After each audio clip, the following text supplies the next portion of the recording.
जय जय श्री कृष्णा। ठाकुर जी की कृपा से यमुने महारानी के विशेष अनुग्रह से अनुकंपा से परम पूज्य गोस्वामी श्री द्वारकेश लाल जी महोदय श्री के लिखित और संकलन किए हुए इस ग्रंथ के हिंदी अनुवाद जो कि देव किशन जी बिस्सा और सरला बिस्सा जी ने किया, उसके क्रमिक पठन के क्रम में 19वां जो हमारा अंक है, इसमें हम 41वें पदों में से तीसरे पद में प्रवेश कर रहे हैं। चलें। कहत श्रुति सार निर्धार करिके, इन बिन कौन ऐसी करे हे सखी। हरत दुख द्वंद सुख कंद बरखें, कहत श्रुति सार निर्धार करिके। ब्रह्म संबंध जब होत या जीव को, तब ही इनकी भुजा बाम भर के। दोई करी सोर कर जाय पियसों कहे, अति ही आनंद मन में जुहर खे। नाम निर्मोल नग ले को न सके, भक्त राखत हिये हार करके।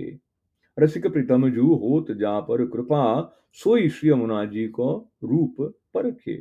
कहत श्रुति सार निर्धार करके। इसका विवरण है, श्री यमुना जी का नाम भक्त के लिए अलौकिक काम पुरुषार्थ है।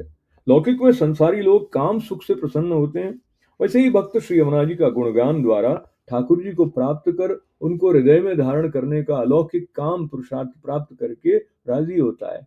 इस तीसरे पद में श्री हरिराय जी श्री यमुना जी के गुणगान से सिद्ध होते अलौकिक काम पुरुषार्थ का निरूपण करते हैं। साधन चतुष्टयी में प्रमेय को प्राप्त करने के लिए कितने ही साधन बताए गए हैं। मर्यादा मार्ग में साधन और साधन करते पुष्टि मार्ग के साधन और उसकी आराधना अलग है। मर्यादा मार्ग में साधन साध्य और फल तीनों ही अलग अलग होते हैं। पुष्टि मार्ग में ठाकुर जी ही भक्तों के साधन साध्य और फल तीनों एक ही हैं। यमुना जी का नाम साधन भी है, साध्य भी है और फल रूप भी है। यही इस पद में हरि राय जी समझाते हैं। श्री यमुना जी के नाम रूप गुण और लीला में इस पद में लीला का निरूपण है। पृथ्वी पर किसी भी जीव का ब्रह्म संबंध होता है तो यमुना जी गोलोक में ठाकुर जी को बधाई देने अति उत्साह और आनंद से दौड़ती हैं। ये लीला का निरूपण है।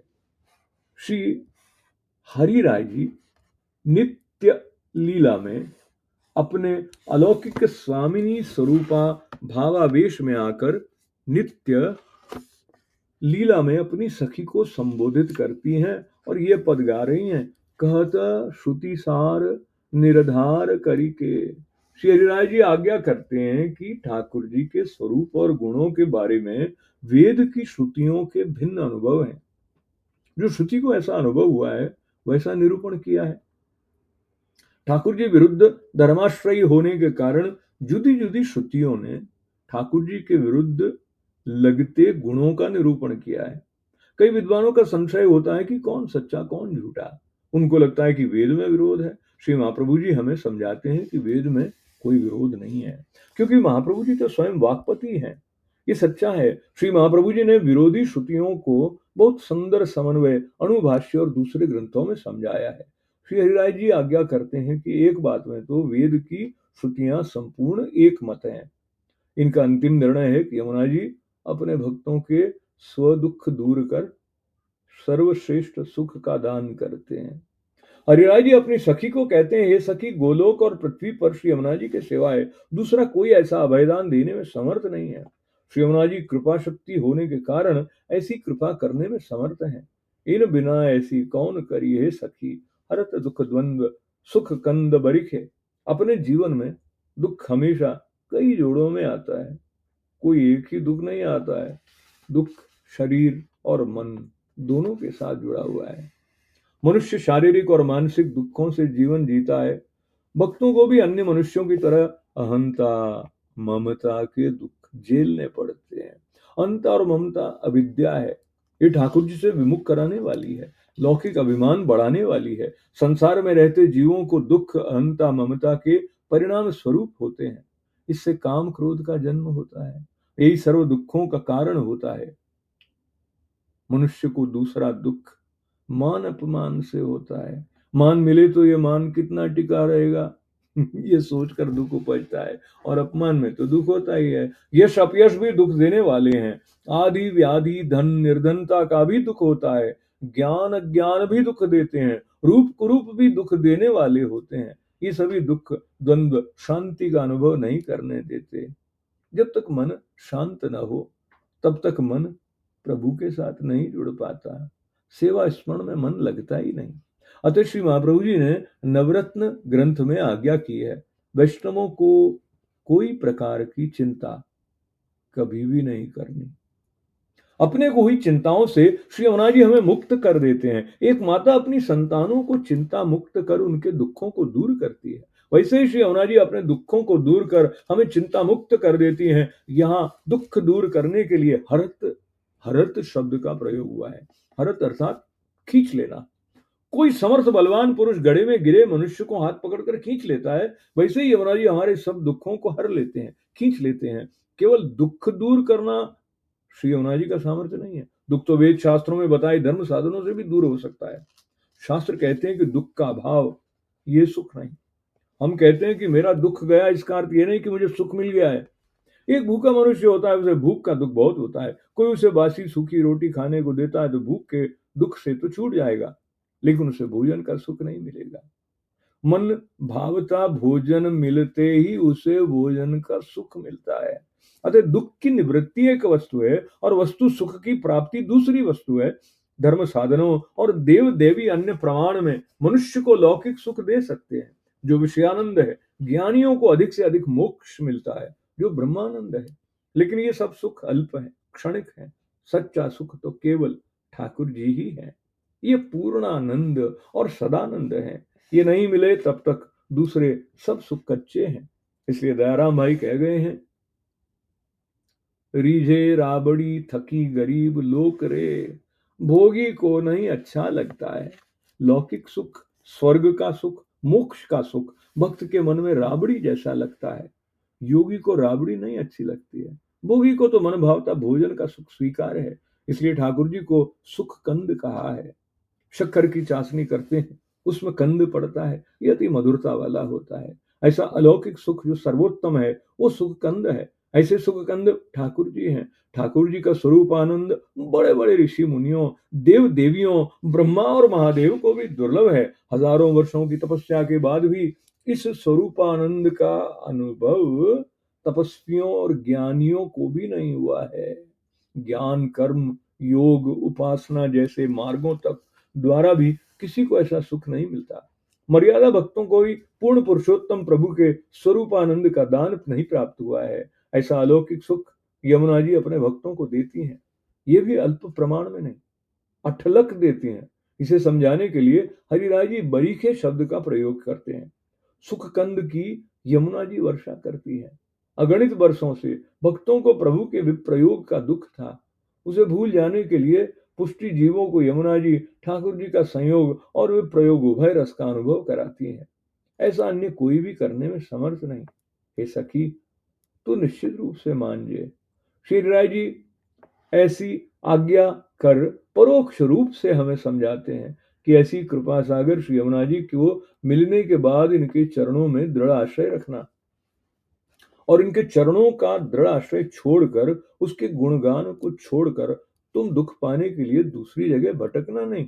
कहत श्रुति सार निर्धार करी के, इन बिना ऐसी कौन करी है सखी, हरत दुख द्वंद सुख कंद बरी के।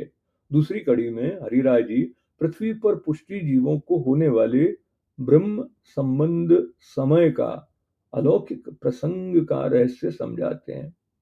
ब्रह्म संबंध जब होत या जीव को लीलाधाम से बिखुरा पड़े पुष्टि जीवों का फिर से उद्धार करने के लिए ठाकुर जी और स्वामिनी जी की आज्ञा से युगल स्वरूप के भावात्मक स्वरूप श्री महाप्रभु जी पृथ्वी पर पधारे और ठाकुर जी ने जो ब्रह्म संबंध मंत्र देने की, पुष्टि जीवों को दीक्षा देने की आज्ञा की थी, तब से श्री महाप्रभु जी और उनके बाद उनके वंश के हृदय में विराज कर कृपा शक्ति स्वरूप श्री महाप्रभु जी ने पुष्टि जीवों को ब्रह्म संबंध कराया और कराते रहेंगे। जब भी पृथ्वी पर किसी पुष्टि जीव को ब्रह्म संबंध का दान होता है, तब नित्य लीला में विराजते श्री यमुना जी की बाईं भुजा पर रखने लगती है। तब ही इनकी भुजा वाम फरके। शगुन शास्त्र के हिसाब से पुरुष का दाहिना अंग और स्त्री का बायां अंग फरकता है, तो ये शुभ मंगल घटना का संकेत है। श्री यमुना जी का बायां अंग फरकते ही यमुना जी को आनंद आता है और पृथ्वी पर गया जीव वापस लीला धाम में आने की आज योग्यता और अधिकार मिल गया है। अगणित वर्षों से इसे जो दुख हो रहा था, अब वो जल्दी ही ठाकुर जी की सेवा में आ पहुंचेगा। ऐसे आनंद मंगल के समाचार जिसे ब्रज भाषा में बधाई कहते हैं, उसे ठाकुर जी को दिन दौड़ते पहुंच जाती हैं। दौड़ कर सोर करी जाय पिय सो कहे। श्री ठाकुर जी को बधाई देने के लिए यमुना जी इतनी आतुर हैं कि जल्दी ही दौड़कर उन्हें बधाई देती हैं और मानो ठाकुर जी को कहती हैं कि हे प्राणनाथ, लीला धाम से बिछुड़े एक और पुष्टि जीव 84 लाख योनियों में भटकता भटकता फिर से आज आपके चरणारविंद की शरण में आया है। श्री वल्लभ ने उसका हाथ आपके श्री हस्त में सौंपा है। आपने भी श्री वल्लभ को वचन दिया है कि मैं ऐसे जीव का हाथ कभी न छोड़ूंगा। रामानंद पंडित के प्रसंग में आपने ये वचन पाल कर बताया। ऐसे सत्य वचन परिपालक आप कृपा कर शरण में आए जीवों को अंगीकार करो और उसे अलौकिक स्वरूप आनंद का दान करो। इस तरह यमुना जी शरणागत जीव की मलामण ठाकुर जी को करती हैं। ब्रह्म संबंध जब होते आ जीव को, तब ही इनकी भुजा बाम पर के। दौड़ करी सौर करी जाए पियसों कहे, अति ही आतुर मन में जू हरि के। श्री यमुना जी ऐसा कहकर अटक नहीं जाते। डगमग चलते अशक्त जीव को यमुना जी अपना नाम स्मरण दान में देते हैं। हरिराय जी कहते हैं यमुना जी का नाम भी रत्न जैसा है। नाम निर्मोल नग। यमुना जी के नाम में केवल 3 अक्षर हैं, इसमें एक भी जोड़ाक्षर नहीं है। कोई भी जीव सरलता से उच्चार सकता है, लेकिन इसके रटन व स्मरण का अधिकार होना चाहिए। अधिकार बिना जीव चाहे कितना भी समझने वाला हो, तो भी यमुना जी के नाम का रटन और स्मरण नहीं कर सकता। केवल पुष्टि भक्त जिन पर श्री यमुना जी की कृपा हो गई हो, वही नाम स्मरण और नाम संकीर्तन कर सकता है। श्री यमुना जी का नाम सबको सुलभ नहीं, अति कीमती हीरा किसी गरीब के हाथ में आता है तो वो उसे कांच का टुकड़ा समझकर फेंक देता है, गरीब ही रहता है। ऐसा ही कीमती रत्न जैसा यमुना जी का नाम है, इसका नाम केवल भक्तों को प्रिय लगता है। इसे रटने में भक्तों को आनंद आता है। पुष्टि भक्ति यमुना जी के नाम रूपी हीरे को हार बनाकर उसे अपने हृदय पर धारण कर लेता है। भक्त राखत ये हार धारी के। श्री यमुना जी का एक एक नाम एक एक रत्न जैसा है। एक रत्न से हार नहीं बनता है, हार बनाने के लिए कई रत्नों की आवश्यकता होती है। अधिक रत्नों से बना हार शोभायमान लगता है और उसे कंठ में धारण कर सकते हैं। श्री यमुना जी के नाम अपरंपार हैं, इनमें जितने गुण हैं उतनी लीलाएं हैं। इन सब नामों को एकत्रित कर श्री हरिराय व दूसरे महानुभाव ने 108 नाम रूपी माला हमें दी है। कई वैष्णव यमुना जी के 108 और 1000 नामों की नामावलियों का पाठ करते हैं। गर्ग संहिता में श्री यमुना जी के 1000 नाम आए हैं, जो श्री यमुना सहस्त्र नाम से प्रसिद्ध हैं। श्री यमुना जी के विषय में अपने संप्रदाय में जो स्तोत्र पाठ हैं, वे ही घोल पद हैं। ये सब यमुना जी के नाम रूपी एक एक अलौकिक रत्न है। इनके द्वारा जो भक्त श्री यमुना जी का गुणगान करते हैं, वे इन सर्वनामों को अपने हृदय में धारण करते हैं। इनके ऊपर ठाकुर जी की कृपा बरसती है। यमुना जी के गुणगान करने वाले पुष्टि भक्तों पर ठाकुर जी अति प्रसन्न होते हैं। ठाकुर जी की कृपा से ये भक्त यमुना जी के अलौकिक स्वरूप का अनुभव कर सकते हैं। ठाकुर जी की ऐसी कृपा श्री यमुना जी के गुणगान बिना संभव नहीं। हरिराय जी आज्ञा करते हैं कि श्री यमुना जी के अलौकिक स्वरूप के दर्शन करना यही हमारा काम पुरुषार्थ है। अलौकिक फल के लिए श्री यमुना जी का गुणगान ही पुष्टि साधन है। नाम निर्मूल नगले को ना सके, भक्त राखत ये हार धरि के। रसिक प्रीतम जू की होत जा पर कृपा, सोई श्री यमुना जी को रूप परिखे। दूसरी पंक्ति की अंतिम पंक्ति में पाठ भेद है। अति आतुर मन में जो हरि के, ऐसा बार पाठ मिलता है। दूसरे पाठ में अति आनंद मन में जो हरि के। एक तो अति ही आतुर मन में जो हर के और एक अति ही आनंद मन में जो हरि के। पहले पाठ में आतुर शब्द है और दूसरे में आनंद शब्द है। पहला पाठ अधिक महत्वपूर्ण है, अर्थपूर्ण है, क्योंकि ठाकुर जी को बधाई देने जल्दी पहुंचने के लिए श्री यमुना जी अत्यंत आतुर हैं। इनका मन हर्ष से गदगद हो जाता है। इस पद में काम पुरुषार्थ है, गुणगान रूपी साधना है और लीला भावना का निरूपण किया गया है। तो इसके साथ ही जो 41वें पदों में से तीसरा पद है, उसकी व्याख्या होती है संपन्न। विदा लेने से पूर्व पुनः आपका आभार, धन्यवाद, मंगल कामनाएं, प्रणाम। जय श्री कृष्ण। श्री कृष्ण शरणम ममा।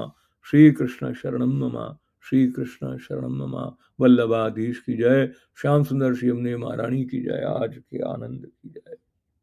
जय श्री कृष्ण।